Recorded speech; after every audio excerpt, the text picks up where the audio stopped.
Salut et bienvenue dans cet épisode 38 de RQLV. Aujourd'hui je reçois Léa, qui est une pote à moi, qui est là pour partager donc son expérience de son Erasmus qu'elle a fait quelques mois avant de tourner le podcast. On parle aussi de langue étrangère étant donné que sa formation c'est LEA, langue étrangère appliquée, donc elle pratique pas mal d'anglais et d'espagnol. Vous constaterez sûrement que j'ai passé beaucoup plus de temps en montage, j'ai aussi passé beaucoup plus de temps en tournage. Si ça vous plaît, je serais très content d'apprendre que je n'ai pas perdu 15 heures de ma vie, donc n'hésitez pas à me faire un petit commentaire, c'est cool. Ça fait plaisir et ça me permet de savoir si ça vaut le coup que je mette autant de taf dans un podcast ou si on s'en fout en vrai. J'ai des potes qui me disent qu'on s'en fout et en même temps moi j'ai envie de bien faire donc bon, je suis un peu tiraillé. Puis voilà, je crois que j'ai tout dit. Je vous laisse avec l'épisode. Bonne écoute. Messieurs, dames, pour la première fois de ce podcast, je peux enfin ne pas vous révéler l'invité dès le début. C'est fort quand même, ce budget est incroyable. Et nous nous retrouvons aujourd'hui pour RQLV 38. Eh bah écoute, mon Erasmus, du coup là je suis partie début 2022, donc de février à juin. Ouais. Et là je suis revenue, ça fait 3 mois, j'ai repris les cours, donc je suis partie aux Pays-Bas, à Breda, voilà, pour mon année de master. C'était cool. C'était hyper bien, franchement.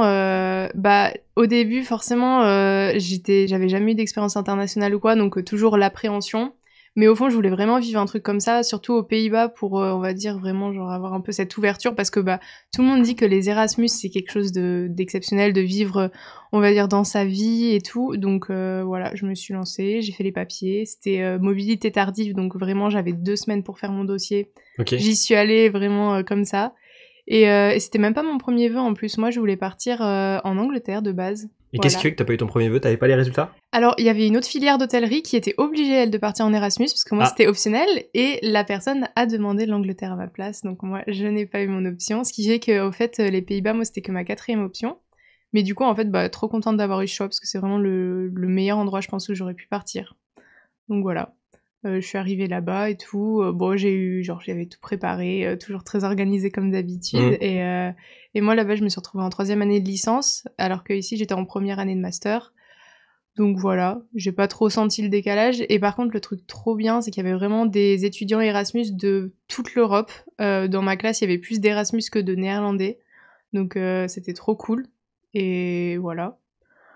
Mais pourquoi c'est genre un truc où c'est réputé pour avoir full Erasmus ou Je pense parce que l'université elle a plein de partenariats, enfin genre t'as un énorme réseau Erasmus, mais je pense que c'était l'année aussi où il y avait le Covid les 2 ans avant, donc là tous les gens se sont dit ok on peut repartir, donc tout le monde s'est dit en fait je vais refaire un Erasmus. Mais il y avait plus de place qu'avant, tu penses ou pas?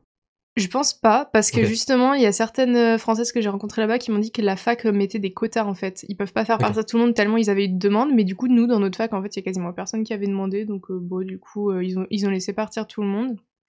Et puis là-bas, c'est vrai que c'est une fac internationale, donc réputée pour accueillir plein d'étudiants étrangers. Là-bas, vraiment, tout le monde parle en anglais. Donc je pense que c'est aussi pour ça, quoi. Il y a des gens qui viennent faire tout leur cursus là-bas, donc voilà. Du coup, t'as pas dit un seul mot en français là-bas? J'ai rencontré des Françaises, donc si, je parlais français, mais j'ai parlé anglais, pendant 5 mois, quasiment non-stop, quoi. Donc là, ça m'a fait progresser comme jamais. Ouais.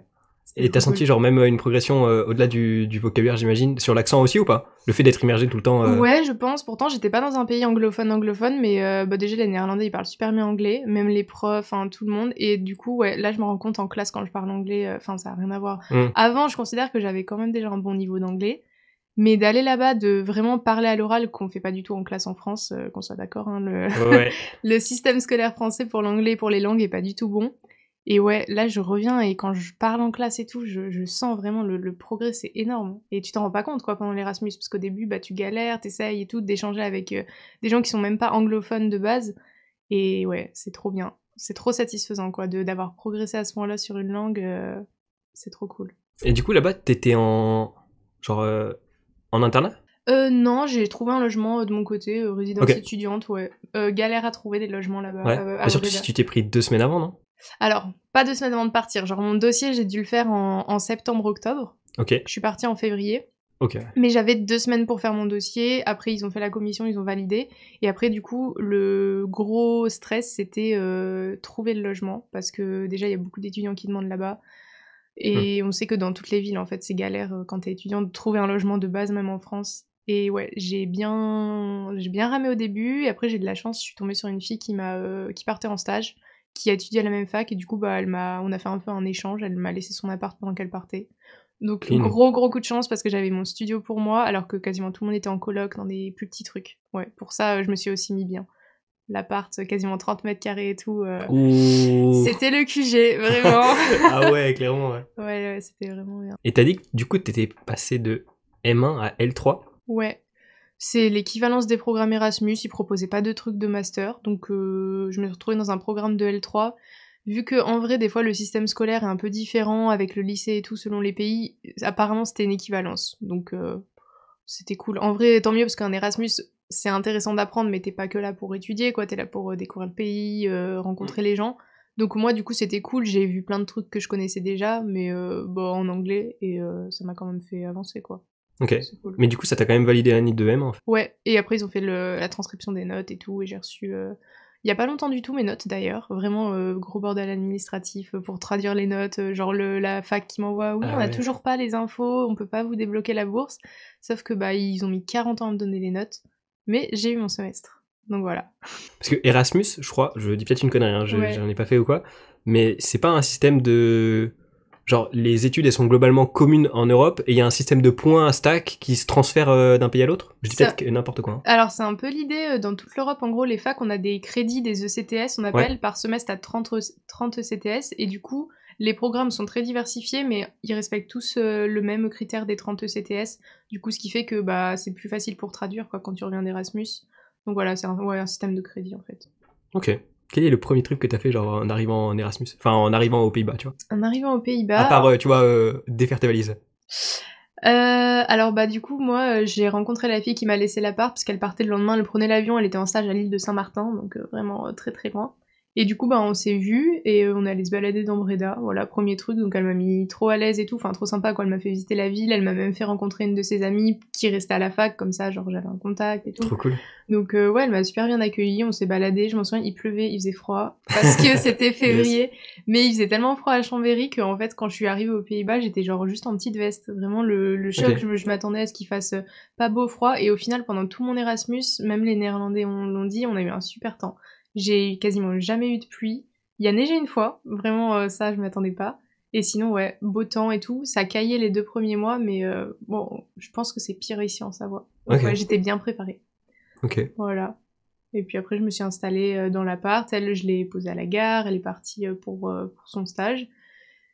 Puis je me suis retrouvée dans l'appart au début un peu perdue, quoi, parce que t'arrives dans un nouveau pays, dans une nouvelle ville et tout. J'avais pas défait mes valises, du coup, je me sentais pas trop chez moi.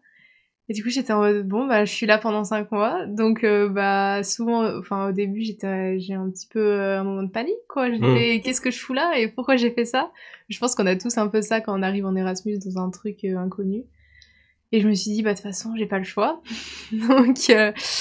Donc voilà, j'avais déjà un peu des étudiantes avec qui j'étais en contact, des françaises, parce qu'il y avait genre un gros groupe Erasmus, donc on était déjà en contact, donc c'était déjà un peu calé des rencontres.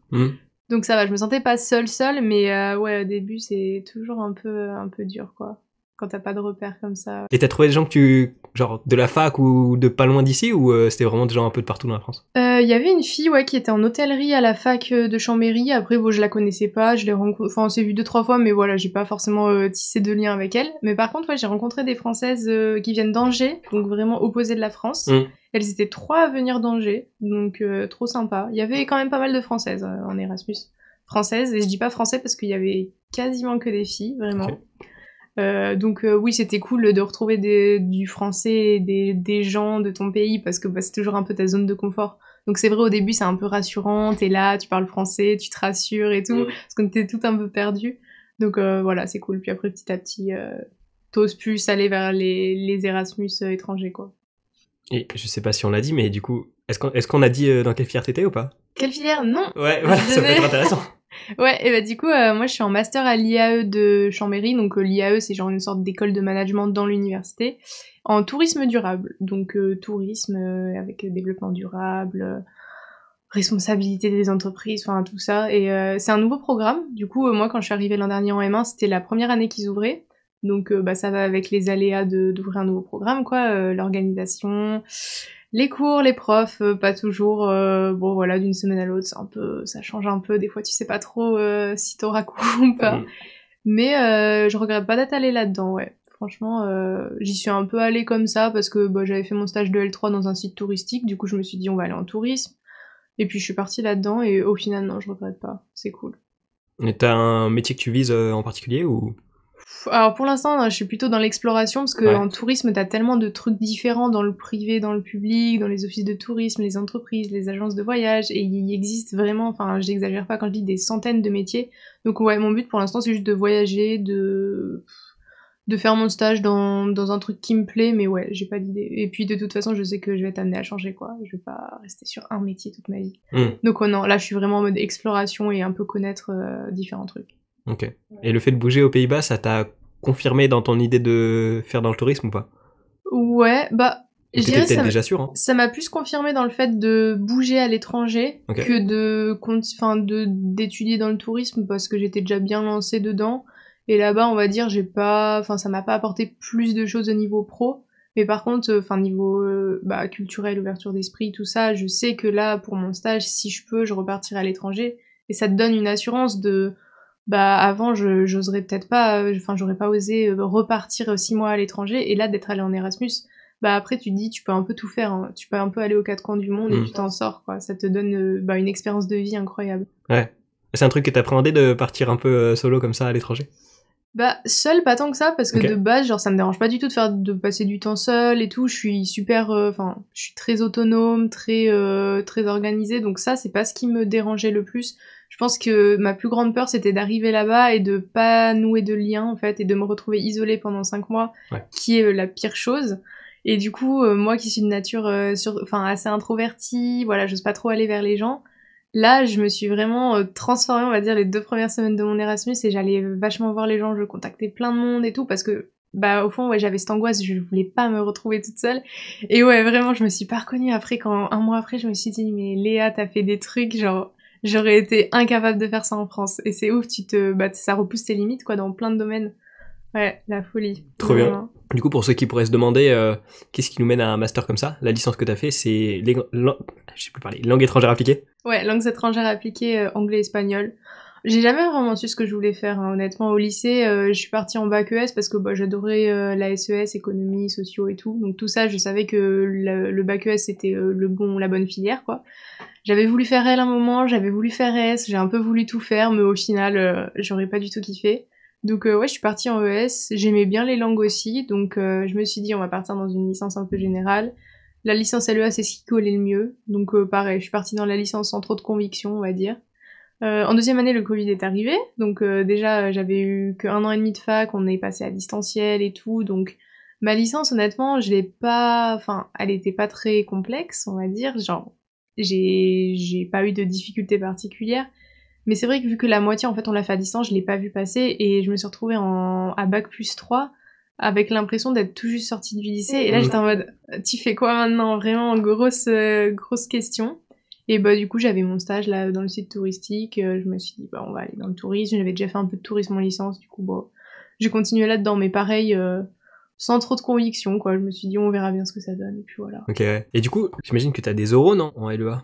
Pendant le Covid, ça s'est passé comment? À distance, t'as fait les oraux? À distance, par Zoom, ou Microsoft Teams, avec les profs qui ne savent pas s'en servir. Ça, c'était pareil pour toutes un les filières. grand moment. Ouais, on avait des oraux, on avait pas mal de dossiers en groupe, des trucs comme ça. Le format a pas bien changé, parce qu'on avait quand même des partiels à la fin. Mais à mon goût, il y avait pas assez d'oral, parce qu'en LEA, t'es quand même en langues étrangères appliquées, t'es censé apprendre l'anglais et l'espagnol. Même quand j'étais en présentiel, on n'a pas fait beaucoup d'expressions orales, et ça, c'est un truc... si tu pars pas à l'étranger, je pense que tu peux pas t'améliorer dans une langue aussi bien que si tu restes en France.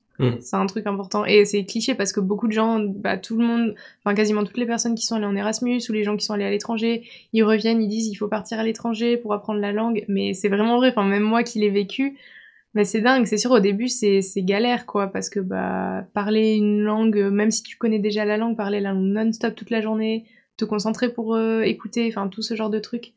Au début, c'est galère, mais après, tu t'adaptes et genre, c'est dingue comment l'être humain a une capacité de s'adapter et on se rend pas compte parce que ça se fait tout naturellement. Et ça, ouais, c'est fou. Ok. Et t'as vu des différences, par exemple, tu vois, sur l'expression orale, dans les programmes ou dans la façon dont les cours étaient structurés aux Pays-Bas par rapport à la France ou pas? Aux Pays-Bas, carrément. Bah, je suis en partie allée aux Pays-Bas, enfin, j'avais mis les Pays-Bas dans mes vœux parce que c'est une culture qui est très directe et très ouverte, donc ça veut dire ils ont beaucoup d'expressions orales. Donc je me suis dit, moi qui suis pas à l'aise du tout à l'oral, je vais un peu repousser mes limites aussi et du coup aller dans un pays un peu avec pour avoir un peu un choc culturel quoi et me pousser à progresser là-dessus. Et du coup, ouais, les cours là-bas, beaucoup plus axés sur l'oral, genre quasiment à chaque cours. C'était beaucoup plus des discussions avec les profs, on faisait des présentations quasiment toutes les semaines. Donc c'était beaucoup moins studieux que la France, je dirais. Mais j'ai adoré le format, en fait, ça fait beaucoup plus informel. Et vraiment, quand je suis revenue ici, je regrette quoi le format que j'ai eu en Erasmus, parce que ici c'est tellement plus papier, écrit et tout, et au final, tu progresses moins. Et ouais, ça, j'ai vraiment kiffé culturellement, ça n'a rien à voir, la façon de penser et tout, tu le vois vraiment. Ok. Genre, t'as d'autres exemples comme ça sur les différences ou pas? Je me souviens que dans ma classe, j'avais une des filles qui était néerlandaise, elle était très directe et très, on va dire, on pourrait dire grande gueule un peu. Okay. Mais vraiment, genre, à chaque cours et tout, elle parlait, elle discutait avec les profs et tout, ils s'engueulaient jamais, on va dire, mais en France, tu verrais pas ça. Pourtant, ça existe des gens qui sont un peu, qui aiment bien donner leur opinion, qui parlent souvent, mais là, au début, moi, ça m'a fait bizarre comment elle s'adressait aux profs et comment elle parlait en cours. Et en fait, du coup, t'es tellement libre de dire ce que tu veux que même moi, après, je pouvais parler sans être aussi... En France, je sais pas, tu te sens toujours, j'ai l'impression, plus jugé quand tu parles en classe ou même en public. T'as toujours un peu ce truc de faire attention à ce que tu dis. Et là-bas, en fait, c'est tellement libre, tu peux vraiment dire ce que tu veux. Et c'est hyper libérateur aussi. Du coup, ouais, t'oses plus t'exprimer. Ça, c'est un truc qui aide beaucoup, ouais. Ok. Et ouais, du coup, au final, si j'ai bien compris, en fait, ton choix de destination, il s'est plus fait sur ce que ça pouvait t'apporter la destination dans ton cursus que, je sais pas, pour des choix touristiques, tu vois, genre parce que c'est un pays que t'aimais bien, que tu voulais visiter ou quoi. Voilà, ou est-ce que ça a joué un peu aussi? Alors les Pays-Bas, je pense que ça a un peu joué parce que par exemple les pays nordiques m'intéressaient. Après je me suis dit j'avais pas envie de me les cailler pendant 6 mois, donc le choix Surtout en hiver. Voilà, le choix du pays la destination a quand même joué, mais la raison principale pour laquelle j'ai choisi le pays, c'est pour l'anglais parce que c'est la population non anglophone qui parle le mieux anglais en fait. Il y a genre 95% des Néerlandais qui savent parler anglais. Okay. Tu rentres dans une boulangerie, dans un magasin, tu t'adresses aux personnes en anglais, ils te répondent dans un anglais nickel. Tu ne verras jamais ça en France. Non. Et j'ai choisi aussi pour la différence culturelle quoi. Je voulais pas aller dans un pays qui a une culture où les gens sont aussi renfermés. Je voulais quelque chose un peu qui un peu rentre en choc avec la culture française et avec moi aussi ma personnalité. Donc un peu pour repousser mes limites quoi. C'était aussi un challenge d'aller dans ce pays pour moi. Et ça t'a apporté quoi personnellement cette expérience? Personnellement, ça m'a apporté beaucoup de choses. De toute façon, à chaque fois que je parle de mon Erasmus, je fais la promo comme jamais, mais vraiment, je l'ai trop bien vécu. Je dirais déjà plus de confiance en soi. Après, ça c'est le truc de tu vas dans un autre pays et tu te débrouilles pour trouver mon logement, pour faire les papiers à la mairie, pour faire toutes les démarches. Enfin voilà, je faisais tout toute seule, moi-même, toutes mes recherches. Donc déjà, tu prends vachement confiance en toi parce que tu te dis que t'es capable de faire ça dans un pays étranger. Évidemment l'anglais, l'aisance à l'oral en anglais, le niveau, et puis les relations avec les gens, déjà d'être plus soi-même quand on parle, parce que c'est vrai que depuis que je suis jeune, j'ai toujours eu tendance un peu à me cacher un peu derrière une personnalité pour essayer d'être appréciée par tout le monde. Alors je dis pas que ça m'a totalement changé en 5 mois et que j'ai bien sûr toujours cette tendance à vouloir être très à toujours bien passer, très être lisse, très lisse et tout. Mais déjà d'aller aux Pays-Bas et tout, je me suis rendu compte pendant 5 mois, j'étais beaucoup plus moi-même avec les autres et genre j'ai vraiment adoré, on va dire, l'image que j'ai renvoyée un peu. Je me sentais vraiment super à l'aise avec moi-même, et même mes parents quand je les appelais, ils me le disaient, on le ressent quoi, la manière dont tu parles et tout, t'es vraiment tu te sentais super heureuse. Et c'est vrai que le retour en France, au début, ça a été un peu difficile, quoi, de revenir chez les parents, de devoir reprendre ses repères et tout. Au début, c'était en juillet, là, c'était un peu compliqué. Heureusement que c'était les vacances, mais ouais, petite blues, quoi, d'Erasmus. Toujours, quand tu reviens, t'as le petit retour à la réalité et tu te dis, c'est pas possible que j'ai vécu ça pendant 5 mois parce que tu reviens à où t'en étais avant avec genre les mêmes personnes, sauf que toi, t'as changé entre temps. Et du coup, tu ressens ce décalage et du coup, c'est dur. Okay, mais voilà, là, ça fait 3 mois, je me suis bien réadaptée, quoi. Mais ouais, ça fait toujours bizarre quand tu rentres aussi, le décalage et tout. Et encore, je suis partie qu'un semestre, parce que ceux qui partent un an en Erasmus, j'ai des amis qui sont partis en Corée du Sud pendant 1 an. Elles sont revenues en juillet, là, ça a été très dur, parce que c'est un autre monde. En fait. Ouais. C'est impressionnant, ouais. Et ça te tentait pas, toi, de partir 1 an, ou c'était pas possible? C'était pas possible. Alors, parce que dans mon programme, je pouvais que partir ce semestre. Le premier semestre, il fallait déjà avoir été à l'IAE avant, enfin, tous les critères. Et puis, cette année, vu que c'est notre dernière année, on n'a pas le droit de partir.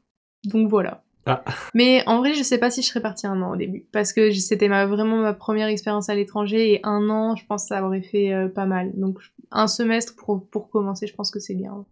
Ok. Quand tu dis ta première expérience à l'étranger, t'étais déjà partie dans le cadre scolaire ou extrascolaire ou jamais? Non, alors voyage scolaire de 1 semaine en Angleterre au lycée, quoi. Ok, ouais. Mais dans un contexte, Erasmus, échange de plusieurs semaines, voire plusieurs mois, c'était vraiment première expérience. Donc déjà pas mal pour moi de partir 5 mois. Ouais. Ok. Est-ce que du coup tu prévois de faire un doctorat après ou tu vas t'arrêter au master? Alors, pas de doctorat, parce que doctorat, c'est 3 ans, tu fais ta thèse, et ça débouche sur être enseignant-chercheur. Je ne veux pas faire de recherche, je ne veux pas enseigner, donc doctorat, c'est un non pour moi. Et franchement, là, les études, pour l'instant, moi, j'arrête. Enfin, pour l'instant, parce que je me dis, ça se trouve, dans 10 ans, il y a un autre truc qui va m'intéresser, et je vais passer, je sais pas, un BTS ou un CAP dans un truc technique, et ouvrir un café, ou enfin, voilà. Vraiment toutes les possibilités, mais je pense pas que j'irai au-delà du master. À un moment, je voulais refaire un master en alternance pour me faire l'expérience, mais c'est juste que ça me sert à rien, vu que déjà, pour l'instant, je veux continuer dans le tourisme, donc ça sert à rien de refaire un master pour refaire un master. Ok, parce qu'en fait, quand t'as validé ta licence, tu peux faire plusieurs masters derrière, après cette licence. En théorie, ouais, okay. Mais c'est juste qu'au moment de postuler en master, si t'as déjà un master, selon le truc auquel tu postules, ils vont te refuser parce qu'ils vont te dire que t'es surqualifié. Si par exemple, je postule en master genre LEA, bah ça sert à rien parce que j'aurais déjà bac plus 5, j'ai déjà fait une licence LEA et ils vont me refuser très clairement. Donc en soi tu peux, si c'est dans un truc totalement différent et que tu sais bien justifier, mais ils vont pas te donner la priorité. Ok. Donc non, pour l'instant la stage, et puis l'an prochain, soit le stage m'embauche, parce que ça arrive des fois quand t'es en fin d'études, soit je trouve un job, soit je voyage, mais j'ai besoin d'argent, donc soit je trouve un job aussi, voilà. Un job qui permet de voyager. Voilà, en théorie, là j'ai encore envie de bouger et tout, j'ai pas du tout envie à 21 ans de me caler dans un job. Voilà, parce que, bah non, il me reste encore au moins 40 ans de ma vie à travailler après. Donc non, j'ai pas envie de faire ça. Après, il faut trouver le métier de tes rêves. Regarde, si je pouvais être payé pour les podcasts, moi, je peux faire ça pendant 60 ans, c'est sûr. Il faut que je trouve, qu'est-ce que je veux faire qui me fait plaisir, parce qu'on passe un tiers de sa vie au travail. Ouais. Donc se faire chier un tiers de sa vie ou plus, c'est pas, voilà. Autant trouver un truc, évidemment, qui te passionne et qui t'intéresse, que je suis toujours en train de chercher, quoi. Et est-ce que t'as découvert des perspectives de métier aux Pays-Bas qu'il n'y a pas forcément en France? Je crois pas. Okay. J'en ai découvert en France, là, dans mon master, en fait, quasiment toutes les semaines, avec les profs et les intervenants, je découvre des nouveaux métiers. Parce que, en fait, il y a eu le Covid, et du coup, le tourisme, c'est un secteur qui est en pleine transformation, donc j'arrive quand même vraiment au bon moment, en fait, pour être embauchée, parce que il y a tellement de remise en question du tourisme, avec le développement durable, le changement climatique, qu'il y a plein de nouveaux métiers et de nouveaux postes qui se créent, en fait. Vraiment, c'est des nouveaux intitulés ou des trucs que par exemple les offices de tourisme vont recruter, des chargés de développement durable, ça existe depuis plusieurs années, mais il y a plein de métiers ou de sous-métiers vraiment super spécifiques qui se créent vraiment là depuis le Covid. Je suis sûre il y a déjà des dizaines de nouveaux postes qui existent. Du coup ça c'est une super bonne opportunité parce que j'arrive au bon moment, en plus je suis tourisme durable donc c'est genre vraiment dans la tendance. Donc pour ça ça va. Je suis bien dans bon timing. Ok, nickel. Dans la classe que tu avais fait aux Pays-Bas, je saute du coq à l'âne, hein, clairement. Mais est-ce que je sais pas du tout comment ça fonctionne, est-ce que t'es dans une classe uniquement Erasmus ou est-ce qu'il y a un quota de personnes Erasmus dans une classe? Alors c'est pas des classes spéciales Erasmus, je sais qu'il y a certaines universités ou dans certains pays tu te retrouves que entre Erasmus avec des programmes que pour eux. Et du coup que avec des gens du même pays tu penses ou c'est vraiment... Non, juste tous les Erasmus, mais du coup t'es pas du tout avec les locaux. Du coup d'un côté c'est un peu dommage parce que tu vas dans le pays mais t'as pas une intégration totale parce que tu restes quand même entre internationaux. Voilà. Mais non, moi j'étais dans une classe où il y avait aussi des Néerlandais. C'était un programme international, ça veut dire en fait c'était ouvert aux étudiants néerlandais qui voulaient aller dans la partie internationale. Ils avaient aussi un programme classique qui était en néerlandais, mais dans ce programme c'était tout en anglais, donc eux ils peuvent aller dans les deux. Et du coup nous les Erasmus évidemment, on n'avait que le programme international qui était ouvert. Donc on s'est retrouvés, on était 12 dans ma classe, on était 5 Erasmus, 3 néerlandais et 4 internationaux, donc qui venaient pas des Pays-Bas mais qui faisaient tout leur cursus aux Pays-Bas. Il y a beaucoup d'étrangers qui viennent faire toutes leurs études aux Pays-Bas, vu que c'est un pays où ils parlent très bien anglais, et où ils ont quand même une bonne offre de formation. Et le niveau de vie est bien, enfin voilà, du coup il y a pas mal de gens qui viennent ici pour bosser. 12 dans votre classe? C'était pas des grosses classes. Ah, c'est les classes classiques là-bas ou? Ouais, je crois. Putain, ok. Pourtant on était en L3, mais ils avaient... En fait, cette fac était vraiment axée sur tourisme, loisirs, jeux vidéo aussi. Ils avaient vachement des programmes de développement, programmation et tout. Je me suis inscrite là-bas à un club de badminton avec la fac, et il y avait un des gars qui était aussi en 3e année de licence en programmation, il me semble. Et là, justement, en ce moment, il est en train de faire son stage à Brighton, en Angleterre, pour une société pour développer des jeux vidéo. Du coup, là, plein de programmes hyper singuliers, parce que je trouve qu'en France, on n'a pas forcément des trucs... Enfin, ça existe, des trucs de programmation, mais vraiment, ils avaient vraiment une section de la fac qui était vraiment dédiée au genre au jeu, et enfin trop bien quoi. En plus la fac était très moderne, donc tu pouvais même tester, il y avait des intelligences artificielles, ils avaient des émissions, des podcasts, une radio, enfin, Putain, la fac là-bas était trop bien. Ils avaient une émission de radio à eux, c'était la folie. Trop lourd. C'était trop cool, ouais. Ils parlaient de quoi? T'as écouté des...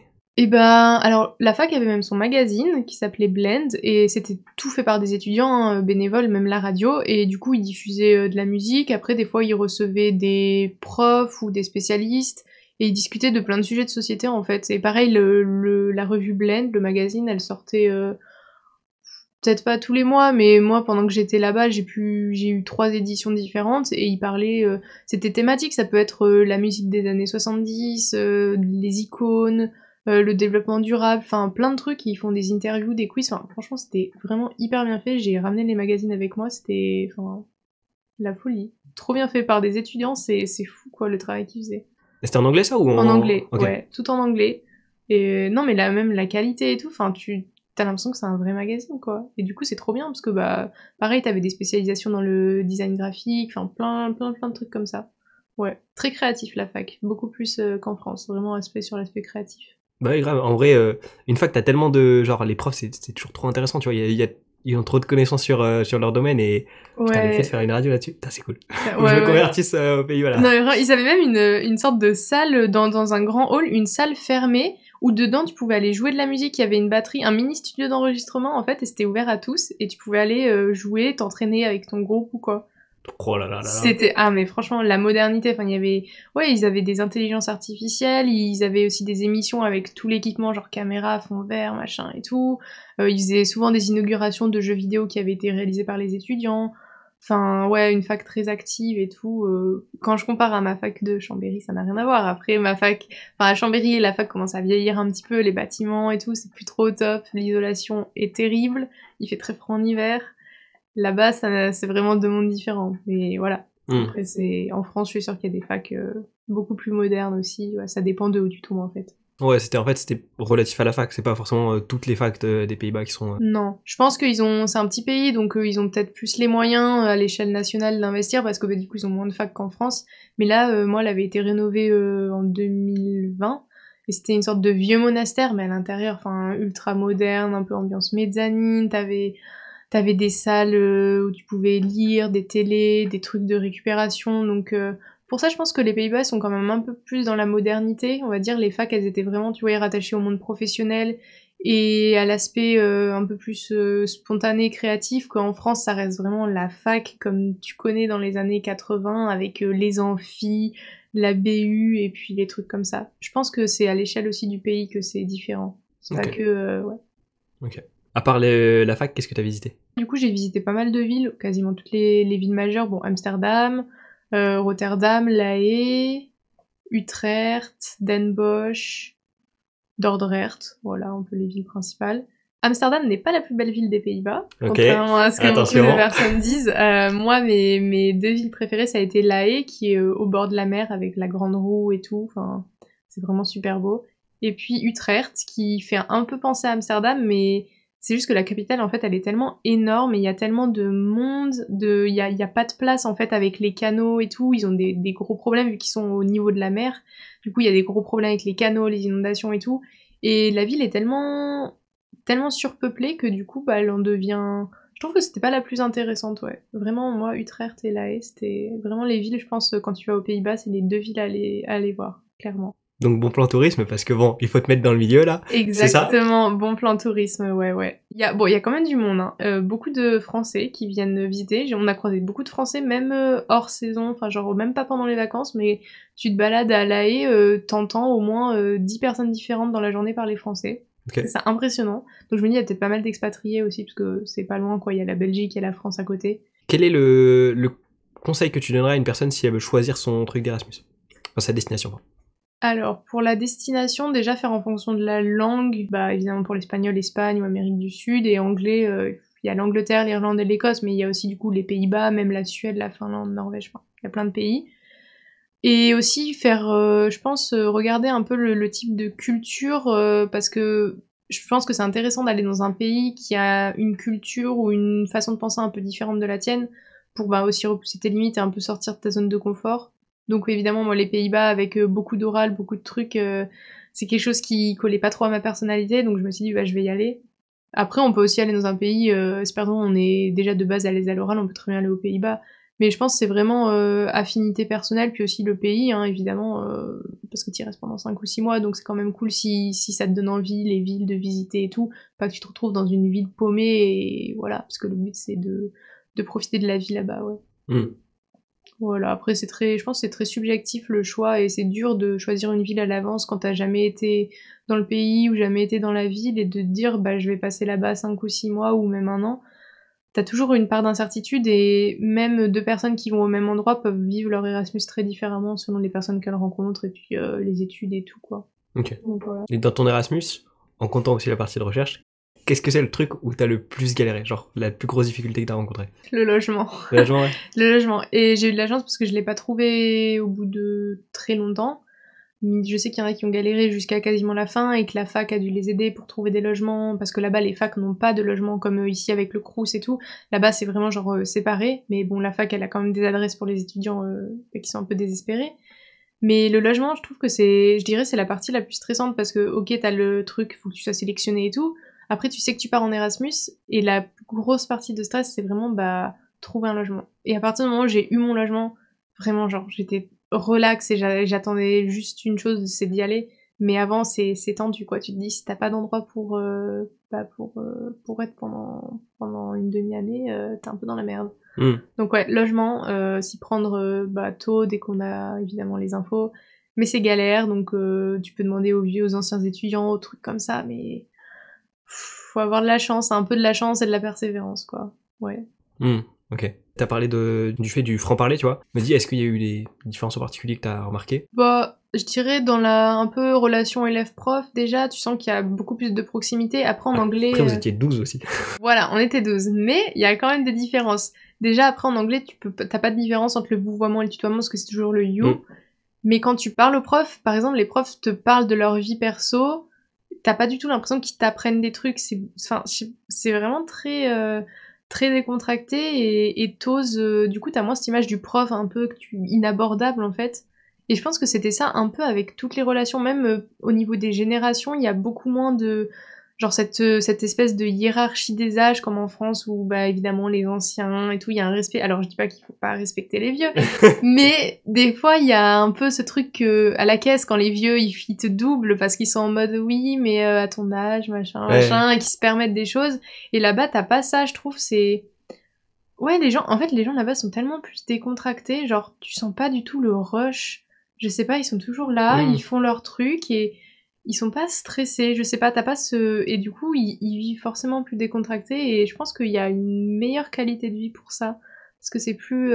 Après, forcément, t'as des côtés où des fois la vie est quand même un peu chère, donc pas tout le monde... Enfin, il y en a qui galèrent, etc. Mais non, en général, c'est... Ouais, je sais pas, c'est plus relax, tu le ressens. Je sais pas, quand t'es dans les villes et tout, t'as pas un peu ce coup de boost, ce coup de stress que t'as quand tu vas à Paris ou à Lyon. Là, je sais pas, c'est genre...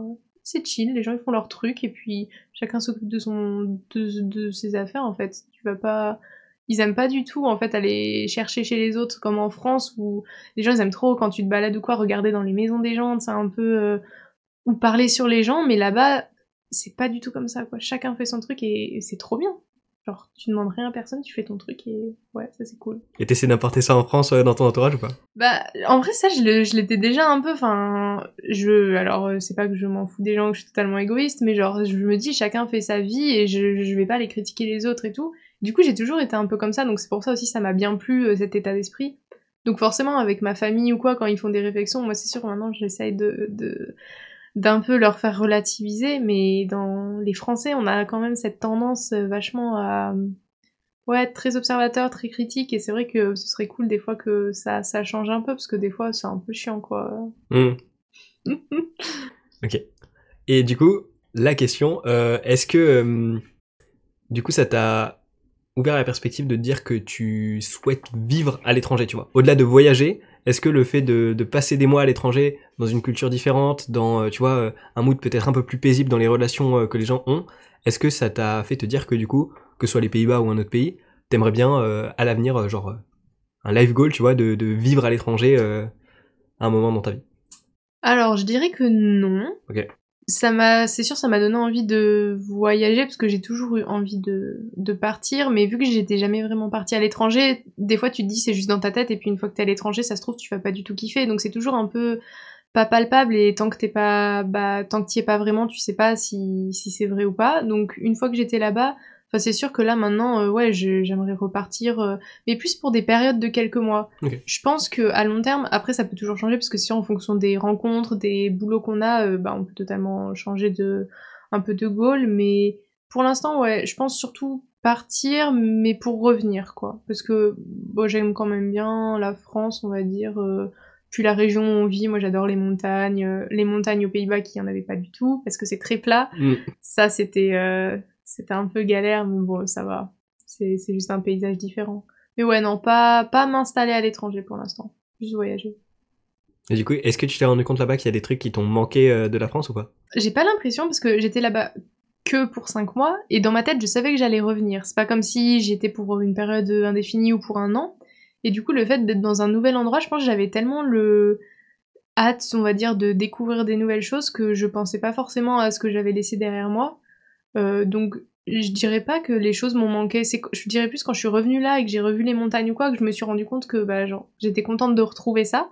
Mais quand t'es là-bas, en fait, t'es tellement dans ton truc, et c'est tellement, t'as l'impression, en fait, t'es dans une autre vie, parce que t'es dans un nouvel endroit avec des nouvelles personnes, t'as plus aucun repère, et en fait, t'es tellement occupé à tout découvrir là-bas et à te familiariser que, non, moi, ça m'a pas manqué. Après, parce que j'ai adoré, je sais qu'il y en a d'autres qui, la France leur manquait, ou leur pays, ça leur manquait un peu, mais ouais, j'ai pas du tout ressenti ça. Tellement j'étais coupée, du coup, mon cerveau, il a fait la totale séparation entre le avant en France et où j'étais là-bas. Ok. Ouais.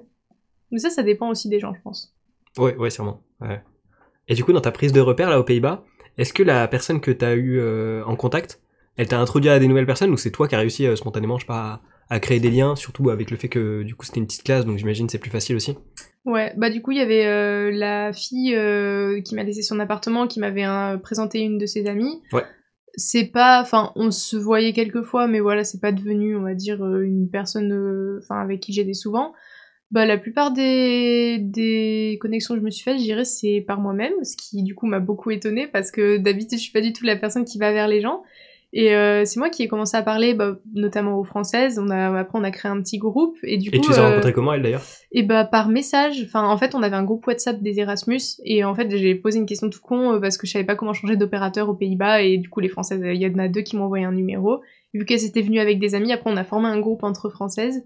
Et du coup, bah, j'étais un peu à l'origine de la formation du groupe, apparemment, de ce qu'on m'a dit. Wow. Donc, petite fierté, parce que ça, c'est un truc... bah pareil, avant j'en aurais jamais, je m'en serais pas senti capable. Et après le reste, ouais, dans ma classe, bah vu qu'on est 12 comme tu dis, c'est vrai que c'est beaucoup plus simple de nouer des liens que d'être 30, hein, très clairement. Donc forcément t'avais une ambiance beaucoup plus cool avec les gens. Et puis le fait de m'être inscrit à la salle de la fac là pour jouer aussi au badminton, vu que bah c'est un sport que j'adore et que je pratique depuis un moment, forcément, quand t'as plein de personnes qui sont passionnées par la même chose, t'as genre un peu un lien qui se crée, et du coup, là-bas aussi, j'ai rencontré plein de personnes. Je dirais c'est même les personnes avec qui j'ai noué les liens les plus forts, ouais. On est toujours en contact et tout, et bah, j'aimerais trop qu'on se revoie, carrément. Ok, trop cool. Et c'est tous des gens qui avaient la même formation que toi ou pas du tout? Et bah pas du tout, parce que là-bas c'est une salle de sport réservée à la fac, donc du coup t'as tous les étudiants, t'as aussi le personnel de la fac et un peu les gens extérieurs qui peuvent s'inscrire. Du coup dans le groupe là de badminton, il y avait une fille qui était hongroise, du coup, qui était elle en échange pendant 1 an, qui était en design, quelque chose comme ça. Celui qui était dans la programmation, les jeux vidéo et tout, et les deux autres, il y en a une qui était iranienne et en fait qui était ingénieure, donc elle avait 30 ans, et on s'est rencontrés là-bas, et un autre qui était indien, qui avait aussi 30 ans, et qui était chef cuisinier. Et du coup, genre vraiment un groupe improbable, mais trop intéressant. Enfin, on avait des discussions sur les différences culturelles, les trucs comme ça. Enfin, j'ai jamais eu, je crois, des discussions aussi... aussi vraies, aussi profondes, alors qu'on parlait en anglais, et que c'était la langue natale de personne, quoi. Et ouais, c'était impressionnant le lien qu'on a créé. C'était fou. Trop bien. Ok. Et c'est quoi le truc là-bas que t'as le plus kiffé? Au-delà des rencontres que t'as pu faire ou autre? J'ai le plus kiffé. Je pense vivre seule. Ok. Loin de de ma famille, parce que du coup, je suis chez mes parents même pendant mes études. Et vraiment d'avoir une liberté, une autonomie totale. Parce que quand t'es chez tes parents, t'as quand même des contraintes, des fois les repas, quand tu rentres... t'es obligé de discuter avec eux et tout. Et là-bas, en fait, bah vraiment, je rentrais chez moi et je faisais ce que je voulais. Et ça donne une liberté. C'est vrai qu'une fois que t'as goûté à la liberté comme ça, quand tu reviens et que t'as ces contraintes, c'est ça aussi qui est un peu difficile. Donc ouais, je dirais le fait d'être seule, de faire ce que je veux, quoi. Je cuisinais, je louais un vélo là-bas, parce que évidemment le vélo aux Pays-Bas, c'est cliché, mais c'est vrai, vraiment tout le monde se déplace en vélo et c'est trop pratique. Et voilà quoi, tu fais ce que tu veux et ça c'est la folie. Dans un pays en plus qui n'est pas le tien, ça te donne une liberté, tu peux faire ce que tu veux, c'est trop bien. Ok, du coup t'as parlé un peu de l'espagnol. Est-ce que c'est un truc que t'aurais envisagé ou qui était juste hors de question de faire un Erasmus en espagnol? Bah après je dis ça parce que tu vois on a discuté en off et que tu me disais que l'espagnol voilà mais... Non, en vrai j'ai toujours eu plus de, on va dire, de préférence pour l'anglais, parce que dès le lycée, alors j'ai fait le anglais-espagnol, donc c'était vraiment anglais-espagnol genre au même niveau. Mais de mon côté, j'ai toujours regardé beaucoup de vidéos, lu des trucs et tout en anglais. Genre vraiment, c'est une langue, je sais pas, j'ai trop kiffé. Et espagnol, j'étais là en mode sans plus. Enfin, je fais espagnol, c'est cool, mais j'avais pas forcément d'attrait même pour la culture ou quoi. Donc c'est vrai que pour mon Erasmus, je me suis plus focus sur l'anglais. J'avais quand même mis l'Espagne en 5e vœu, au cas où genre j'avais aucun de mes 4 premiers vœux, quoi. Mais j'avoue, j'avais pas trop envie, quoi. Il fait chaud en Espagne, donc c'était vraiment le seul argument qui aurait pu faire que j'aille en Espagne. Tu vois, il aurait fallu que j'aille en Espagne, mais qui parle anglais. Genre vraiment, je pense que je serais allée là-bas. Mais du coup, non, vraiment, Erasmus, moi je suis partie sur l'anglais. Et après, c'est vrai que là, pour mon stage de l'an prochain, en vrai, à un moment, je me suis dit, bah, je pourrais peut-être aller en Espagne, en Amérique du Sud, pour maintenant améliorer mon espagnol. Mais plus j'avance et plus je me dis, l'espagnol, c'est pas trop mon truc. Du coup, je pense que je vais quand même rester sur l'anglais. Après, j'aurai quand même des bases en espagnol, mais je pense que c'est pas un langage que je veux plus approfondir. Par contre, peut-être reprendre le chinois. Parce qu'en LEA, j'ai fait du chinois 2 ans, j'avais trop kiffé. Ils ont arrêté avec le Covid, l'option, évidemment. Et depuis, j'ai pas repris. Mais je me dis après, pourquoi pas reprendre le chinois et voir ce que j'en fais. Mais ouais, du coup, je suis vraiment team anglais à fond. L'espagnol, c'est... Ça va quoi, je parle espagnol, c'est sympa sur le CV et tout, mais en vrai, j'ai pas de... Ouais, pas très à l'aise. Mais tu te débrouilles un peu quand même ou... Ouais, je me débrouille, mais... On va dire, je comprends, genre dans les textes et tout, je comprends, y a aucun souci, et pour parler, ça va, genre vu que maintenant j'ai des cours d'espagnol là depuis quelques semaines, genre je me suis un peu remis dans le truc, donc non, j'ai pas un niveau dégueu, mais j'ai pas... Enfin, tu sais, quand t'accroches pas trop avec une langue, bah du coup t'es pas trop passionné, donc c'est sûr quand tu parles ou quoi, enfin t'as pas trop de motifs quoi. Je pense que c'est vraiment quand de mon côté j'ai commencé à de plus en plus regarder des vidéos en anglais, lire des trucs en anglais et tout, que vraiment la langue m'a de plus en plus attirée, puis la culture anglophone et tout, plus que la culture hispanique, donc ça s'est fait un peu naturellement, je dirais. Et du coup le chinois tu l'avais pris à la place de l'espagnol ou en option? En LV3 en option, parce qu'il fallait qu'on choisisse des options en LEA, et moi de base je voulais prendre sport, parce qu'on avait 2 sports au choix. Sauf que les créneaux étaient toujours pris vraiment à minuit, enfin genre c'était le rush, j'ai jamais eu de créneau. Cette année c'est vraiment la première année que j'ai chopé un créneau de badminton à la fac, pour ma dernière année d'études. Et du coup je me suis retrouvée, je devais prendre soit Histoire de la philosophie ancienne, ou LV3. Donc le choix a été très vite fait. Et du coup je suis partie sur LV3, et il y avait genre russe, allemand, italien, chinois. Donc j'étais avec des potes et on s'est dit chinois ça peut être trop cool. Donc on est parti là. En plus c'était des profs du coup qui venaient de Chine, donc c'était, enfin genre culturellement et tout, c'était intéressant. Et je sais pas pourquoi j'ai trop kiffé la langue. C'était tellement différent avec les, comment on appelle ça, les symboles quoi. C'est pas du tout un alphabet comme nous, même la culture. Enfin, j'ai toujours eu aussi un attrait pour la culture asiatique, donc c'est aussi pour ça que j'ai choisi le chinois. Et du coup, ouais, je sais pas, j'ai trop aimé un peu la poésie de la langue aussi. Et du coup, j'en ai fait que genre 1 an et demi. Mais j'ai trop aimé, donc je garde vraiment toujours ça dans ma tête. Je me dis quand j'aurai le temps, après mes études ou quoi, je me remettrai au chinois. Ouais, je pense. Ok. Et est-ce que c'est aussi dur à peu près à apprendre que ce qu'on entend dire? Alors moi je dis que non. Après c'est de mon expérience parce que c'est vrai que par exemple pour l'apprentissage des langues et tout, j'ai toujours eu des facilités. Donc quand je dis que j'ai pas eu de difficultés particulières, il y a d'autres personnes qui ont plus galéré. Du coup pour moi ça allait. Le plus dur à comprendre c'est vraiment le fait que c'est pas un alphabet. Donc comprendre que un symbole ça correspond à un mot ou à une idée. Mais une fois que t'as compris ça, c'est un peu toujours pareil. Il faut juste se souvenir des symboles et de la prononciation. Mais la structure des phrases est super simple. Comme on dit, il y a aucune conjugaison en fait. C'est juste tu mets le nom et selon ce que tu mets l'adjectif et le nom et peu importe si c'est féminin masculin, ça s'accorde toujours en fonction de l'adjectif et tu changes pas le nom. Donc en vrai, moi j'en étais, je crois à peu près à 120 caractères au total que j'avais dû apprendre. Et avec ça, tu peux vraiment tenir des conversations basiques et des trucs comme ça. Donc c'est sûr que t'as pas on va dire la subtilité de la langue française ou quoi. T'as beaucoup de mots, de synonymes entre eux. Là, on va dire, ça fait un peu plus brut peut-être parce que t'as moins de possibilités d'échanger ou de trouver des synonymes pour les mots. Mais non, c'est très poétique comme langage. Genre un poème en chinois, tu peux avoir plein d'interprétations différentes justement du fait qu'un mot c'est un peu une idée et du coup en fait tu peux vraiment l'interpréter comme tu veux. Enfin, c'est très différent comme concept et culturellement par rapport à l'Occident, c'est hyper éloigné. Donc c'est ça, je pense, le plus dur à comprendre, ouais, que faut pas du tout penser de la même manière, c'est ça le truc. Et tant qu'on est sur les langues, alors je t'avais posé une question il y a longtemps, je sais pas si tu te rappelles. Je t'avais demandé si t'avais des conseils à partager pour apprendre une langue, parce que j'avais prévu d'en faire une vidéo à un moment. Ah oui. Ça ne s'est pas fait. Une vidéo parmi tant d'autres qui a été annulée. Mais peut-être que je le ferai un jour. Mais d'ici là, est-ce que t'as des conseils en vrai que t'aimerais partager vu que t'as pu apprendre plusieurs langues différentes? T'as peut-être pu voir plusieurs méthodes et puis peut-être même dans les gens que t'as rencontrés, que ce soit aux Pays-Bas ou dans ta formation, il y a peut-être des méthodes que t'as observées qui étaient pas mal ou auxquelles t'avais pas pensé. Ouais, moi du coup je prends l'exemple de l'anglais parce que c'est la langue que je maîtrise le plus, dans laquelle j'ai le plus d'intérêt. Je dirais jusqu'au collège-lycée, j'avais le niveau de tout le monde dans la classe, quoi. Quand tu fais les cours et tout, t'as un petit niveau, mais c'est sûr que, encore une fois, le système français, moi, je trouve qu'il est pas du tout au point pour l'apprentissage des langues. Donc en fait, si toi, de ton côté, après, tu t'intéresses pas plus à la langue et tu fais pas plus de trucs, tu peux pas vraiment t'améliorer. Et je me sens quand j'étais en terminale, j'avais commencé à regarder des vidéos de youtubeurs américains, donc voilà. Et je sais pas pourquoi j'en étais venue à regarder ça, j'avais dû me perdre sur YouTube, hein, très clairement, vraiment, parce que je passais vraiment beaucoup de temps sur YouTube à genre regarder plein de vidéos différentes. Donc j'avais commencé à regarder ça, puis du coup, vu qu'au début je comprenais pas, j'ai mis les sous-titres français. Je regardais juste la vidéo pour la vidéo, quoi, c'était pas du tout pour la langue. Et du coup, petit à petit, j'ai dû accrocher avec certains youtubeurs ou certains sujets. Et du coup, vu que c'était... En fait, en anglais, t'as tellement de contenu par rapport en français, enfin, genre, vu que l'anglais, c'est un peu la langue universelle, forcément, si tu passes en anglais, t'as accès à beaucoup plus de connaissances, je pense, genre sur YouTube ou plein de trucs, des livres en général. Donc c'est pour ça, je pense, j'ai continué sur mes vidéos en anglais, puis petit à petit, j'avais dû mettre les sous-titres en anglais. Enfin voilà, évidemment, je captais pas la moitié de ce qu'ils disaient, mais voilà, ça a commencé déjà un peu à me mettre dans le truc.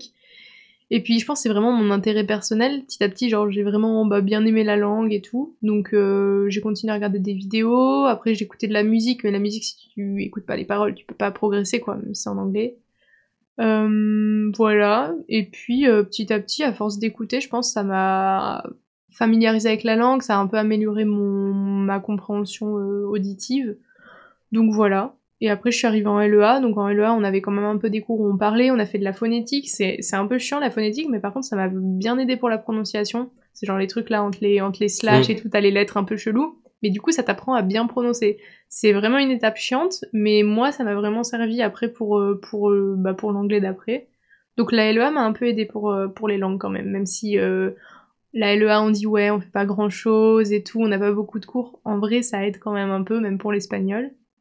Et puis après, c'est moi de mon côté, j'ai commencé à regarder de plus en plus de trucs en anglais, à écouter des podcasts en anglais, lire aussi des textes, des histoires et tout. Là, en ce moment, quand je lis, la moitié de mes livres sont en anglais, la moitié de mes livres sont en français. Je pense que c'est pas, genre, je suis jamais partie en mode je veux apprendre l'anglais, je veux être fluente, je veux être, comment dire en français. Ah, l'anglicisme, ça y est. Voilà, l'anglicisme, je veux être, ouais, je veux parler couramment, quoi. C'était jamais dans cet objectif, c'est juste petit à petit, ça m'a amené, en fait, à m'intéresser au contenu anglophone. Et puis après, vu que je voulais plus comprendre, bah, du coup, j'ai fait l'effort de progresser, de chercher des mots quand je comprenais pas. Je pense, ouais, ça s'est vraiment fait naturellement. Je pense que ça aurait pu faire pareil en espagnol si j'avais kiffé l'espagnol, en fait. Du coup, voilà. Et après, de mon côté, bah, j'ai continué à écouter des trucs, à lire des trucs. Et puis après, je suis partie aux Pays-Bas, qui était un peu la consécration finale, où j'ai pu vraiment l'expression orale, quoi. C'était le dernier truc qui me manquait à perfectionner. Et là, du coup, je reviens, j'ai jamais eu un niveau d'anglais aussi élevé. Enfin, là, je suis genre... je dis pas que je suis bilingue, mais honnêtement, il y a à peu de choses près, enfin, je comprends, je parle sans aucun problème. Ah, les sous-titres sont partis depuis longtemps. Ah, depuis longtemps. Et c'est trop plaisant quand, genre, même dans ton cerveau, t'arrives à réfléchir en anglais. C'est là, tu te dis, t'as passé un cap, quoi. Genre, tu comprends le truc en anglais sans avoir besoin de traduire. Et ça, c'est trop satisfaisant dans une langue. Tu te dis, ouais, ça y est, je suis bilingue. Mais grave. En plus, j'en discutais, tu sais, avec des potes, par exemple, Kostia, tu vois, qui avait dû apprendre l'anglais de manière tryhard pour ses examens. Et en vrai, que ce soit lui ou Théophile ou quoi, à chaque fois quand ils me disent wow, mec, maintenant je commence à penser en anglais, mais c'est un truc de fou. Et c'est vrai que j'ai l'impression que ça fait un choc, mais c'est cool. En vrai, j'ai l'impression que de toute façon l'anglais, peut-être que toi et moi on l'a plus ou moins appris pareil en dehors de la formation, tu vois, dans le sens où en fait j'ai l'impression que comme on est plutôt curieux, et tu parlais de YouTube et je pense que c'est pas le meilleur exemple, Exactement. mais il y a tellement de contenu anglophone dispo sur internet que quand t'es un peu curieux sur un sujet ou même sur plein de sujets aussi des fois, tu vas regarder des vidéos en anglais parce que bah des fois en français c'est pas assez poussé, ou alors il y a des approches qui n'ont pas été abordées en français, que ce soit sur YouTube, que ce soit sur des podcasts audio, par exemple mes podcasts en anglais. Et oui. Sur des sites aussi, quand tu cherches des trucs, des sources par exemple, moi ça m'est arrivé de chercher des sources en anglais, que ce soit pour des podcasts ou des vidéos, et en vrai, tu te rends compte qu'en fait, et c'est pour ça je pense qu'aussi qu'en espagnol c'est plus compliqué de faire la transition, c'est parce que t'as tellement une masse de contenu en anglais que t'as pas vraiment d'intérêt pour, assouvir ta curiosité, d'apprendre une autre langue que l'anglais, si tu as des trucs à chercher sur le web. À moins que ce soit des trucs très niches, très spécifiques, qui soient genre spécifiques à une culture, tu vois, ou à un langage en particulier. En général, c'est vrai que l'anglais, voilà, ça suffit largement et enfin, ça change la vie en vrai de parler correctement anglais, tu vois. Ouais, c'est ça t'ouvre à un contenu impressionnant, quoi. C'est genre quand t'es en français et tout, et quand après tu passes à l'anglais, tu te rends compte que t'es limité. Même moi, pour mon mémoire l'an dernier, qui était en français, quasiment tous mes articles c'est des trucs en anglais, parce que je sais que bah c'est la langue universelle, donc forcément tu vas trouver plus de trucs et plus de contenu pertinent. Et du coup, c'est vrai que quand tu veux aller plus loin, bah quand tu passes en anglais, tu t'en rends compte. Et bah même quand je regardais les vidéos et tout, je pense qu'il y a une partie, j'étais en mode ah ouais, je regarde des trucs en anglais et tout, je vais être bilingue, machin. Du coup, t'as le côté en mode l'anglais, c'est trop stylé quand même. Genre vraiment, quand tu commences un peu à parler, à comprendre l'anglais et que t'es au lycée, t'es en mode ah ouais et tout, c'est trop bien. Donc il y a ce côté comme ça. Et après, tu te rends compte, ouais, c'est genre...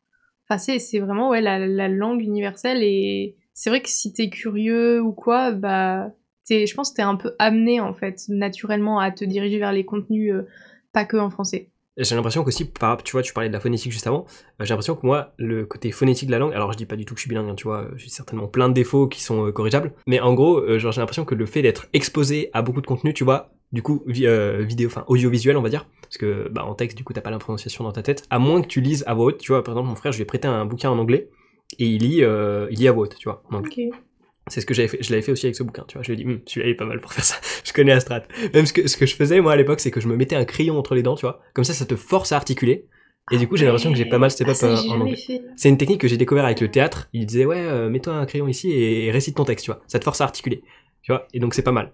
Et maintenant, je mâche mes mots parce que je suis streamer, et du coup, tu vois, faut parler vite. Mais bref, j'ai utilisé ça, et en vrai, ça fonctionne plutôt pas mal, donc pareil, petite astuce comme ça en vrac. Et ouais, lire à voix haute. Et en vrai, l'exposition, je trouve, à du coup YouTube, le contenu audiovisuel, où t'entends de l'audio en anglais, ça fait que plus y est exposé, tu vois, après c'est à long terme, hein, vraiment, et il faut écouter des gens qui parlent correctement, parce qu'à l'époque où je jouais à Overwatch, sur le chat vocal, c'était pas trop ça. Mais bon, bref, voilà. Et au final, du coup, bah, ton cerveau fait directement la correction, tu vois, parce qu'il y a des lettres, des termes, par exemple le E, tu vois, ça se prononce I en anglais, et quand tu le lis en français, tu vas dire le mot avec E au lieu de I. Et en fait, ton cerveau fait automatiquement la correction, parce que à force d'exposition, de longues expositions, parce que on parle de centaines, voire même de milliers d'heures à un niveau, tu vois. Très clairement, ouais. Au final, t'as même pas forcément besoin d'apprendre, tu vois, la phonétique au final. Et alléluia, parce que putain, c'est pas une étape que j'aurais aimé faire. Ouais. Mais ça me fait penser, rien que quand on pense aux différents accents anglais qui existent, les principaux, t'as l'accent américain et l'accent britannique. Et c'est vrai que ça peut vachement t'influencer selon ce que t'écoutes, parce que moi, à un moment, sur Netflix, j'ai regardé la série La Chronique des Bridgerton. Je sais pas si t'as entendu parler, c'était un livre qui est sorti au XVIIe ou au XVIIIe siècle, et ça suit une riche famille londonienne à l'époque victorienne et tout. Et du coup, c'est très british, en fait. Ils ont un accent très très british, et genre, j'ai regardé la série, et après avoir regardé la série, je l'ai regardée pendant que j'étais aux Pays-Bas, et des fois, j'avais des intonations très britanniques, alors que mon anglais... je pense que j'ai encore quand même un accent français, mais genre j'ai plus un accent standard américain parce que c'est le plus simple, entre guillemets. Et ouais, après je me suis rendu compte, des fois je lâchais des trucs en mode avec l'accent britannique, et à chaque fois je repensais à la série, et c'est vrai que ça te conditionne vachement selon le contenu que t'écoutes aussi, ouais, carrément. Même les expressions, tu vois, même en français en final, tu te rends compte que il suffit qu'il y ait un mec qui crée une expression stylée, genre le mec qui a inventé le verlan, tu vois, on parle tous en verlan actuellement un peu, hein. Donc ouais, il suffit qu'il y ait une petite expression, un tic de langage et tout d'une personne que tu suis ou à laquelle t'es exposé souvent, et au final ça va directement dans ton langage. Donc même on s'en rend pas forcément compte, mais même dans notre langue native, on est influencé dans notre prononciation, dans notre formulation et tout, et du coup, ça fonctionne aussi en anglais. Il faut utiliser ça à son avantage, quoi. Ouais, c'est ça, c'est le mimétisme, un peu comme les enfants, quand ils apprennent à parler, t'entends tes parents parler, donc après, t'apprends les mêmes expressions, comme, nous, dans la vallée du Grésivaudan, il y en a plein, des fois, ils reconnaissent qu'on vient d'ici, parce qu'on utilise beaucoup les Y, on y met, on y fait, des trucs comme ça, et forcément, ça, t'apprends de tes parents, et même, quand t'entends les gens du Sud ou quoi, avec leur accent, c'est tout à l'écoute, quoi. C'est sûr que parler, ça te permet de t'entraîner, mais en écoutant, ouais, ça te détermine tellement de trucs dans ta prononciation, ouais. Les conseils aussi, on en parlait en offline, mais se filmer, s'enregistrer, tu vois, on en parlait, ouais. Mais c'est aussi ultra bien pour voir tous les défauts, s'améliorer et tout. Le fait de pouvoir s'observer, s'entendre dire les choses, ça permet tellement de voir des points de correction. Par exemple, tu vas identifier un pattern que tu répètes mal, par exemple, je pense au ED à la fin des mots, qui est juste le cauchemar des profs d'anglais.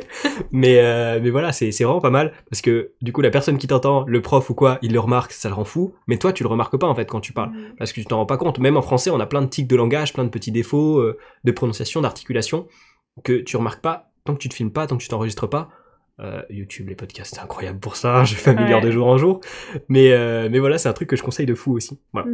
Même si c'est pas très agréable de s'entendre au début et que c'est horrible, littéralement, quand je réécoute les premières fois que je me suis enregistrée en anglais, c'est dur, mais après tu t'habitues, il faut s'habituer à... Comme les acteurs, quand ils s'entraînent, ils habituent à se voir à l'écran, faut habituer à s'entendre parler, à se voir et tout, et c'est dur parce qu'on n'a pas l'habitude, et puis on se dit en mode... on trouve que des critiques et tout, mais je suis sûre, au bout d'un moment, on peut s'habituer, comme toi dans tes vidéos, tes podcasts et tout, ça... Après, tu gagnes aussi une aisance avec toi-même, du coup, et l'image que tu renvoies. Carrément. Oh, c'est beau ce que tu dis. C'est beau. Je sais pas si toi, ton premier livre que t'as lu, il était facile. Moi, je sais qu'en vrai, je commençais à noter chaque mot que je connaissais pas, je notais la traduction, je me suis retrouvé avec une liste comme ça, mais vraiment premier degré. Je vais pouvoir la retrouver, en plus, je sais que je l'ai gardé, c'était sur papier, tu vois. Ça rendait fou. Mais du coup, je m'arrêtais tout le temps. Et en vrai, je pense que pour commencer à lire en anglais, faut vraiment un livre genre qui s'y prête, tu vois. Moi, c'était un livre, faut pas un livre trop spécifique, tu vois. Moi, c'était un livre sur les médias. C'était Trust Me, I'm Lying de Ryan Holiday, je crois. C'était assez spécifique, en vrai. C'était que des trucs de médias, de réseaux de communication et tout. Moi, j'étais je comprends rien, frérot. Genre tous les mots, j'étais là, qu'est-ce qui se passe? Après, en vrai, j'ai l'impression que le dev perso, c'est du langage vachement basique et c'est ultra pratique pour apprendre. Je sais pas si t'es d'accord, mais t'as pas besoin d'imager trop, c'était pas des trucs trop spécifiques, c'est des trucs du langage de tous les jours. Et j'ai l'impression qu'en vrai, les livres de dev perso, c'est vraiment genre assez accessible en anglais. Je trouve que c'est une bonne première lecture. Je sais pas ce que t'en penses. Ouais, je pense. Alors moi, premier livre en anglais, je me souviens pas. Je pense que c'était les Harry Potter que j'avais lu en français. Et après, je me suis dit, on va commencer à les lire en anglais. Donc bon, Harry Potter, c'est comme du langage, c'est très britannique et tout. En fait, je lisais, il y a plein de mots que je ne comprenais pas, mais dans le contexte, t'arrives un peu à traduire et tout. Donc j'ai jamais eu la traduction, mais genre je captais au moins si c'était un nom, un adjectif ou un truc, enfin voilà. Et c'est vrai que là, je suis en train de lire un livre, alors pour les cours, mais qui s'avère être très intéressant, qui s'appelle Fully Alive de Tyler Gage. Et c'est en gros un entrepreneur qui a vécu, je crois, une dizaine d'années en Amazonie. Et du coup, il parle de chaman, d'entrepreneuriat, de trucs comme ça. Et du coup, c'est très axé développement perso. J'aime bien lire... en anglais, le développement personnel, je pense que... En fait, il y a souvent les mêmes mots qui reviennent, genre le well-being pour le bien-être. Enfin, genre, beaucoup de genre mindfulness pour la pleine conscience. Voilà, c'est beaucoup de mots-clés qui reviennent. Et c'est vrai que du coup, au final, même si des fois les concepts du développement personnel, c'est très philosophique et très complexe, c'est pas la langue qui pose problème, mais c'est plus les concepts en eux-mêmes. Donc ouais, lire en anglais du développement personnel, je trouve c'est bien. En plus enfin, vu que c'est très genre psychologique, c'est un aspect très psychologique, selon la langue, en fait, je pense, tu comprends pas les choses pareilles, parce que les mots, la traduction veut pas des fois dire la même chose. Et du coup, ouais. Non, mais en anglais, je suis d'accord, développement perso, ça passe bien. Mais ouais, la première fois que tu lis en anglais, c'est dur parce que déjà lire en français, il faut que tu sois concentré sur ce que tu lis pour comprendre, parce que des fois tu lis mais sans vraiment genre regarder, savoir ce que tu lis. Et ouais, lire en anglais, c'est compliqué de lire en anglais. Mais c'est un très bon exercice de compréhension parce que ça t'apprend à aussi être fluide dans ta lecture et à bien comprendre. Mais ouais, c'est galère. Plus que d'écouter. Ça dépend de l'accent. Ouais. Mais écouter, je sais pas, avec les intonations de la voix et tout, des fois c'est plus simple. Parce que vraiment lire en anglais, des fois, ouais. Ça dépend du sujet, c'est... D'ailleurs, en parlant d'intonation, je pense que ça c'est peut-être un des trucs qui me fait le plus défaut et qui fait peut-être le plus défaut aux Français ou aux personnes qui ont une langue qui est relativement plate, entre guillemets. Mais je sais qu'il y a grave d'intonation, genre il y a des mots sur lesquels tu mets grave une intonation, ça change de ouf le sens de la phrase. Et ça, putain, j'ai pas du tout l'habitude. Et ça, en vrai, je pense que si tu le vois pas de manière un peu technique, ou alors que t'es pas vraiment exposé très très très longtemps à des gens qui sont natifs de la langue, c'est vraiment pas un truc qui doit être facile à avoir. Je sais pas si toi, t'as l'impression de les avoir, ces intonations-là, quand tu t'exprimes en anglais. C'est comme tu dis, le français, on a une langue très plate et on n'a pas du tout d'intonation, alors que alors je sais pas si dans quasiment toutes les autres langues, mais au moins de ce que je sais en anglais, en espagnol et en chinois, il y a des intonations où tu t'appuies sur une syllabe. En espagnol, t'as les accents, les trucs, même en chinois, il y a des tons avec des différents accents. Et en anglais aussi, et vu qu'en français on fait pas ça, du coup en anglais naturellement on va pas le faire. Mais c'est vrai que je crois que j'avais appris ça en licence. En français, quand on parle, on n'accentue pas les mots, mais par contre, on fait vachement transmettre d'émotions sur la manière dont on parle. Pour ça, on utilise beaucoup des fois l'humour, genre le sarcasme. Il y a plein d'étrangers des fois qui le détectent pas dans notre voix parce que c'est un truc typiquement français. Du coup, nous on passe vachement par les émotions, l'intonation, mais les mots, c'est vrai c'est genre très plat le français. Alors que c'est vrai que quand tu passes en anglais, c'est un pas à passer aussi l'accentuation et ça. Je pense que je le fais pas tout le temps quand je parle anglais parce que c'est sûr c'est plus facile de parler en mode voilà, mais après quand ça fait un moment que tu parles anglais, je pense naturellement ça va se faire parce que ça va avec la langue, avec le truc. Mais ouais, ça c'est aussi galère l'intonation. C'est pas du tout naturel pour nous, hein, du coup c'est sûr que c'est galère. Ouais, carrément. Je voulais juste te poser des questions aussi par rapport à LEA, peut-être c'est vrai que ça intéresse en vrai. Quelles sont un peu les matières que t'as en LEA, parce que du coup t'as des langues, t'as anglais et espagnol. Comment tu les approches? Est-ce qu'il y a uniquement l'oral, l'écrit, tu vois, ou est-ce que tu parles un peu du pays, de la culture et tout ça? Alors déjà, les licences LEA, le contenu, il est vraiment pas du tout pareil d'une fac à l'autre. Okay. Parce que langues étrangères appliquées, du coup, appliquées à, ça, c'est vraiment c'est très subjectif. Donc moi, c'était plus, ils appelaient ça appliqué au commerce international, mais en réalité, en fait, j'avais beaucoup de matières différentes, ce qui fait qu'à la fin d'une licence LEA, t'es souvent perdu parce que tu peux faire encore beaucoup de choses. Donc, alors au niveau des langues, de souvenir, la moitié de mes heures, donc c'était divisé en deux, il y avait une partie en français avec les matières techniques, et l'autre partie répartie entre anglais et espagnol. Donc de l'anglais, anglais-espagnol, t'avais de la phonétique, de la prononciation, ils appelaient ça culture et civilisation, traduction, un peu des trucs spécifiques. Donc t'apprends de l'histoire et plus du technique, quoi, vraiment la langue en elle-même. Donc ça, je pense, c'est quand même bien pour progresser. Et puis tout le reste, c'était des matières, j'ai de la communication, du marketing, du droit, du commerce international, de l'économie, de l'expression personnelle, vraiment, en fait, beaucoup de matières dans le domaine économique, social et tout.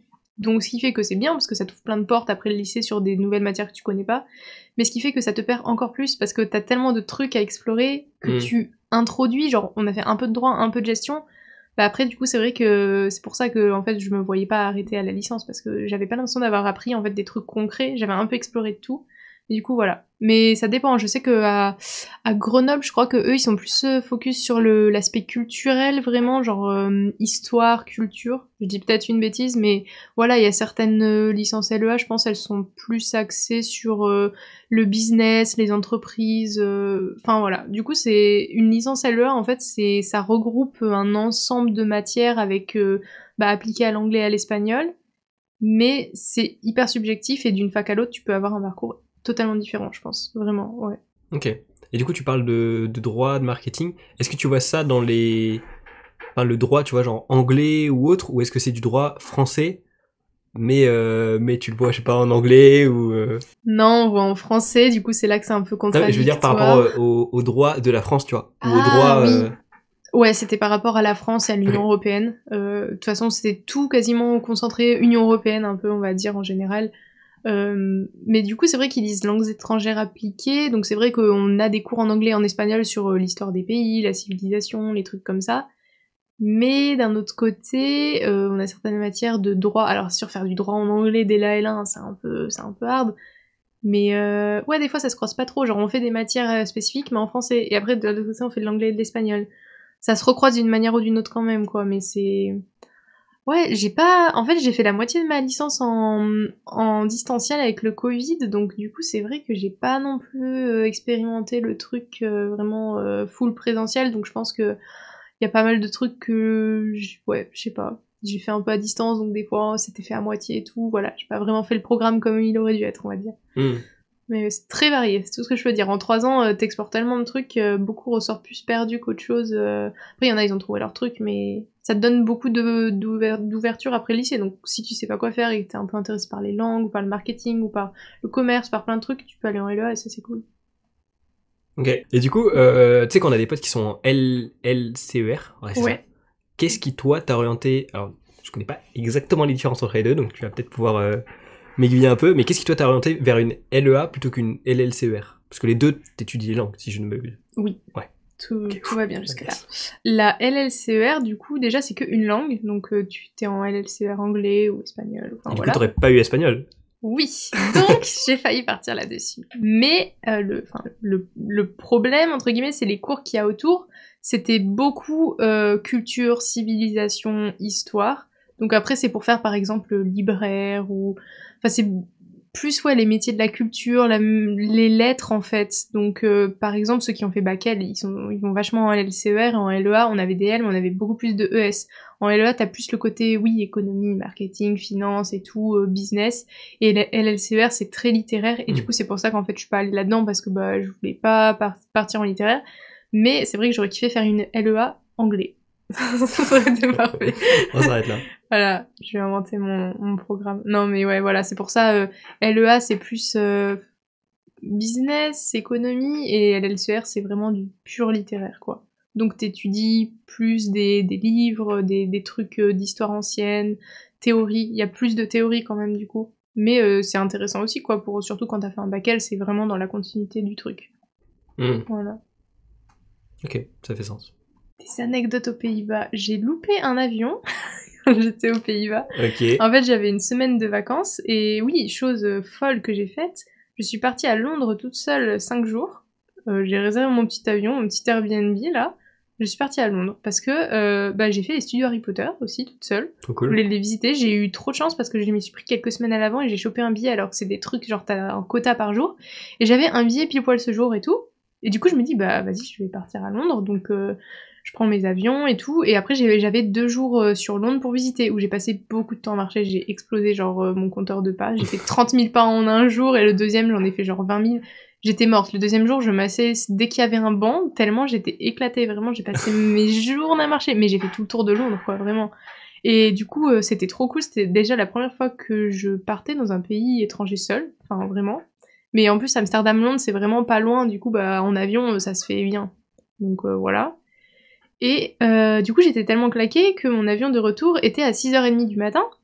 Et moi, je reviens à l'Airbnb vers 10h du soir et tout. Donc je me dis, peut-être faire un peu une petite sieste, quelque chose comme ça, pas rester éveillée. Grosse erreur, car mon réveil qui était à 2h du matin, je ne l'ai pas du tout entendu. Du coup, je me réveille et tout, je vois 6h du mat. Et là, le temps que mon cerveau se réveille et tout, je me fais... attends, il y a un truc bizarre là, genre j'avais pas un avion à 6h30, donc avion loupé.